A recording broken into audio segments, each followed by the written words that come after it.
Non, je pense que c'est le bon équilibre. En fait, le jeune doit être à la fois encadré, mais d'ailleurs je dis le jeune, mais la question se pose pour d'autres dispositifs à d'autres âges. Ça dépend de chaque jeune, de sa disponibilité et de ses besoins. Certains jeunes, ça fait beaucoup et surtout ce qui est intéressant pour moi, c'est que ce soit ventilé sur le temps. Non, ça n'est pas trop, même si c'est parfois difficile d'arriver à construire le package. Non, ça me semble adapté, 15 à 20 heures. Les jeunes aujourd'hui arrivent à se dynamiser à travers ce volume-là. Donc pour moi, c'est un équilibre qui me paraît satisfaisant. Oui, de toute façon, je pense qu'il ne faut pas être naïf. La récompense immédiate a aussi, à mon avis, son intérêt et son importance. Un jeune qui n'a pas de revenus et qui a besoin de mener ses recherches d'emploi a aussi besoin de moyens, donc c'est normal. Oui, c'est une motivation, mais on voit bien que ce n'est pas le seul moteur pour le jeune. Oui, c'est sûrement parce que certaines familles, certains jeunes sont dans de très grandes difficultés, donc ça peut être un déclencheur de l'envie.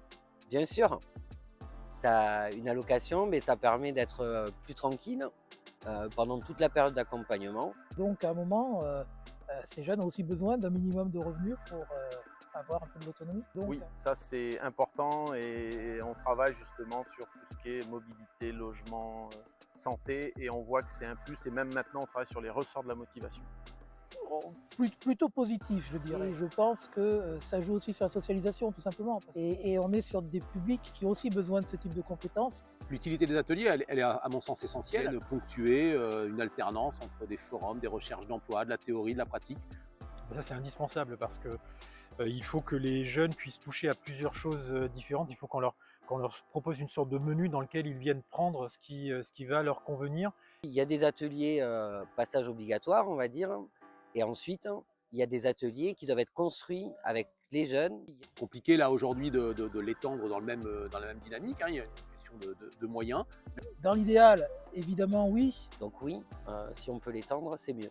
On a aussi des choses que l'on fait sur les demandeurs d'emploi longue durée. Je ne sais pas, puisqu'on a 1 an d'expérience. Par contre, on peut partager ce qu'on vit avec les jeunes. Mieux vaut se concentrer sur des cohortes un peu plus petites, mais le faire bien, plutôt que d'essayer de généraliser pour trouver à la fin qu'on manque de crédit. Plus de résultats, en tout cas, chez nous, énormément de jeunes ont réussi à trouver un emploi grâce à cet accompagnement.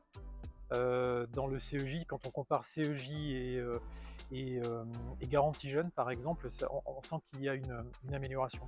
C'est encore un peu tôt, on va dire. 1 an pour juger un dispositif comme ça, c'est quand même encore un peu jeune. Oui, je le vois dans les chiffres et là on est plutôt aux alentours de 70%.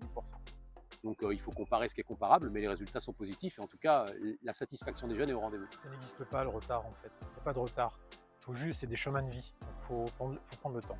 On parle du quart d'heure girondin ou du quart d'heure landais, je ne sais pas. Difficile à répondre. C'est à négocier. Et, ce qu'il faut, c'est pouvoir s'adapter à une organisation. Moi, je dirais plutôt une légère avance, c'est mieux.